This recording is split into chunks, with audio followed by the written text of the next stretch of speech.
养多肉的花友都知道，夏天是多肉伤亡最惨重的季节，其实冬天也是多肉的高危期。多肉植物品种很多，有些比较耐冻，零下几度都冻不死，而有些就很不耐冻，5度左右就可能会冻伤或者冻死。那你知道哪些多肉怕冷吗？大家好，这里是花花世界的频道。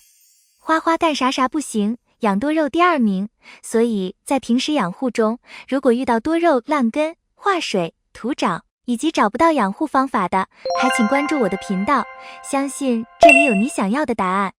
因为现在刚刚入冬，所以有些地方会出现大降温的现象，可能前几天最高温度还有27度，可是一夜醒来就只有几度了。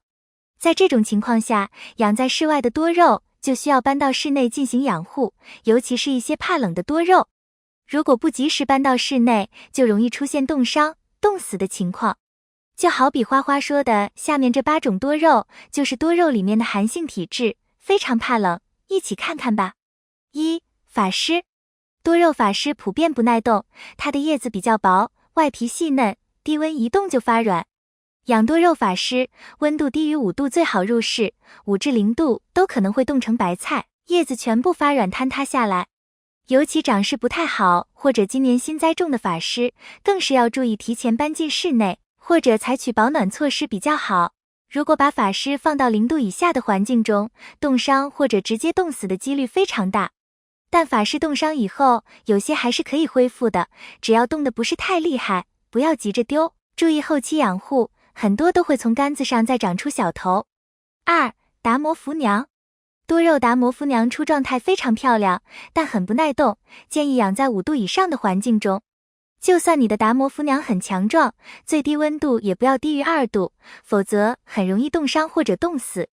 去年冬天有花友的达摩福娘在5度以上的环境中都冻伤了，最后导致叶片化水，没有救过来。温度过低的时候，晚上可以给达摩福娘套个塑料袋，或者用泡沫箱、纸箱等保暖。保暖的同时一定要注意打一些小孔透气。3. 劳尔。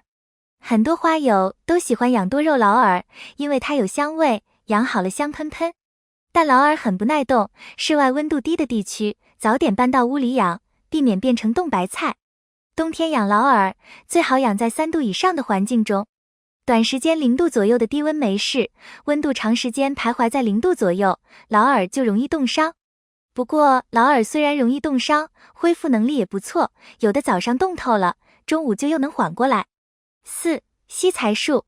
西财树又叫筒叶花月，因为叶子好像张开嘴巴的筒子一样，把钱币一个一个都吸进去，所以也叫西财树。西财树有招财进宝的美好寓意，所以好多花友都喜欢养。但是西财树也是一种怕冷的多肉植物，一旦遇到降温，就需要及时搬到室内养护，否则就容易出现冻伤的情况。冬季温度不要低于3度，低温时也要注意盆内不要有积水，耐心养护，西财树长成树的概率还是很大的。5. 熊童子。熊童子肉肉的，萌萌的，尤其是秋冬季节出状态后，好像小熊的爪子，也是很多花友都喜欢养护的多肉。熊童子虽然肥肥胖胖的，却也是害怕寒冷的，温度低于3度，熊童子就会生长缓慢，如果温度再低，就容易出现冻伤。所以遇到冷空气来袭，就需要搬到室内养护。熊童子喜欢温暖的阳光，所以即使在室内也要多晒太阳。如果在室外有保暖措施的，要注意给它照射中午的阳光，不然红爪子就会变为绿爪子，而且不肥胖。6. 金枝玉叶。金枝玉叶叶片碧绿油亮，很是漂亮。养护的时候，即便是不做造型，也是自带盆景范儿的，所以好多花友都喜欢养。金枝玉叶也是很怕寒冷的，一旦温度低于5度，就容易出现生长缓慢或者冻伤的情况。所以遇到寒潮来袭，就需要及时搬到室内养护。金枝玉叶生长期的时候，可以养在充足的阳光下，还可以按照我们的喜好给金枝玉叶进行造型，然后养出几只漂亮的小盆景来。7. 玉树。玉树的叶子肉肉的，而且碧绿油亮，也是一种自带盆景范儿的多肉植物，而且养殖起来很是简单，可以说是一种懒人多肉。可就是这种懒人多肉，也是很害怕寒冷的，天气预报5度左右就要引起注意，否则叶片很容易化水。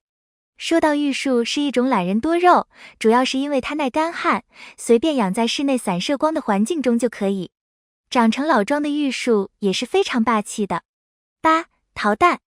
桃蛋粉嫩嫩的，肥肥的，圆圆的，是很多喜欢粉色系多肉花友的最爱。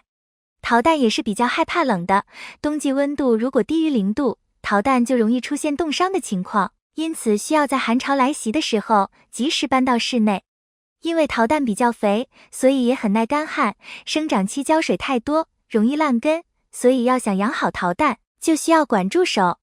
另外，如果发现桃蛋的叶片都掉光，只有光杆时，一定不要扔，如果根茎没问题，后面还是会冒出来小头，而且一个点很容易多头，这样的后期易成悬崖桩。